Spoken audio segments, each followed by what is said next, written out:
बासरी शिकायची. चला शिकूयात.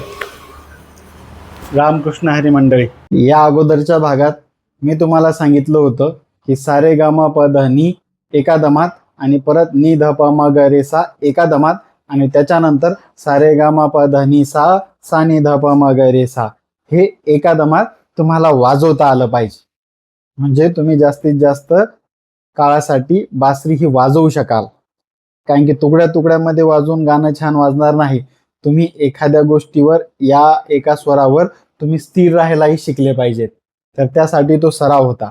आता बासरी अजून जास्त समजून घेण्यासाठी याचा सराव करण्यासाठी काही पलटे असतात. जे 7 स्वर असतात ना, सा रे ग म प ध नी सा, याचे काही पलटे बनवलेले असतात. पलटे म्हणजे सा सा, जसं की सा रे ग म प ध नी सा आहे तर सा आहे तर साला सा जोडा, सा सा रे रे ग ग म म प प ध ध नी नी सा सा. तर अशा पद्धतीनं हे पलटे हे बनवलेले असतात.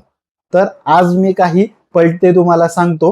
तर हे जे काही पलटे आहेत तर तुम्हाला याचा सराव करायचा आहे. हा सराव याच्यासाठी करायचा आहे की बासरी जास्तीत जास्त तुमच्या मेंदूमध्ये मुरेल. जर कला आत मुरली, त्या मेंदूमध्ये मुरली, तर ती सहजरित्या हळूहळू व्यक्त व्हायला पण सुरुवात होते.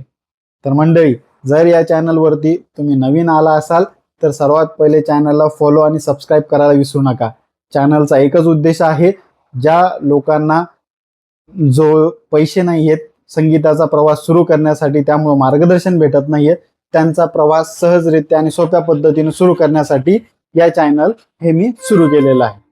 तर आता तुम्हाला हा जो काय सराव आहे हा करायचा कसा.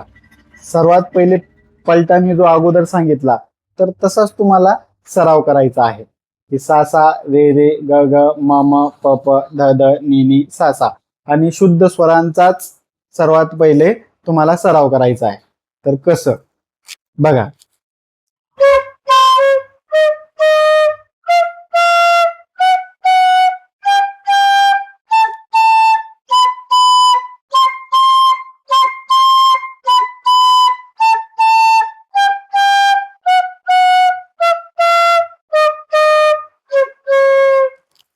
अशा पद्धतीने तुम्हाला सराव करायचा आहे.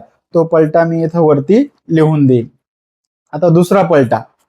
सर्वात पहिले आपण सोपे सोपेच पलटे घेणार आणि मग त्याच्यानंतर काठिण्य पातळी थोडीशी वाढवत जाणार.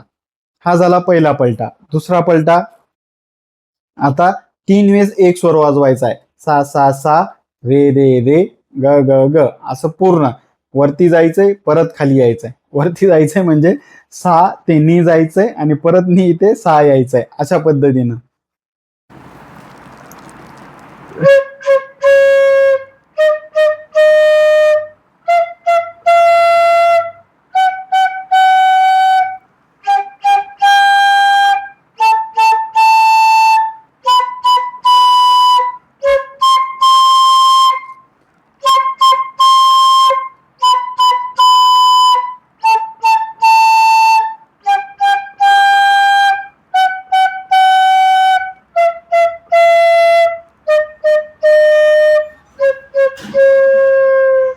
असं प्रत्येक स्वर 3-3 वेळा वाजवायचा आहे.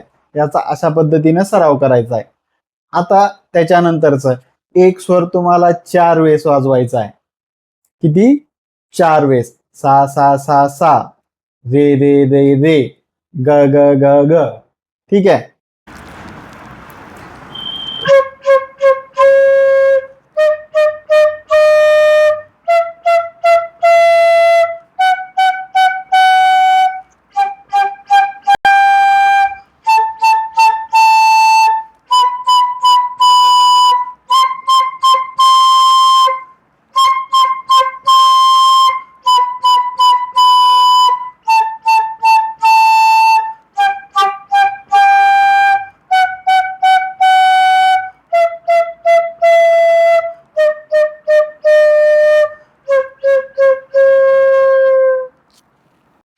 अशा पद्धतीनं तुम्हाला या पलट्यांचा सराव करायचा आहे.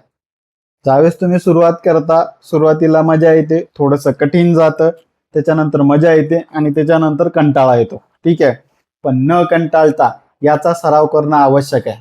कारण की जास्तीत जास्त तुमचा श्वास हा तुमच्या नियंत्रणात राहून जास्तीत जास्त तुमचे स्वर त्या एका दमात निघतील, हा या पलट्यांमागचा उद्देश, आणि पटापट तुमचे स्वर निघणंही हा त्यामागचा उद्देश.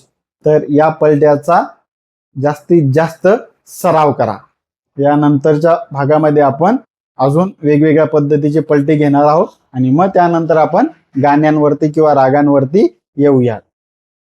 माहिती जर आवडली असेल तर नक्की कॉमेंट, लाईक आणि शेअर करा आणि चॅनलला फॉलो आणि सबस्क्राईब करायला विसरू नका आणि गरजवंतांपर्यंत हे चॅनल किंवा हा व्हिडिओ शेअर करायला विसरू नका. धन्यवाद.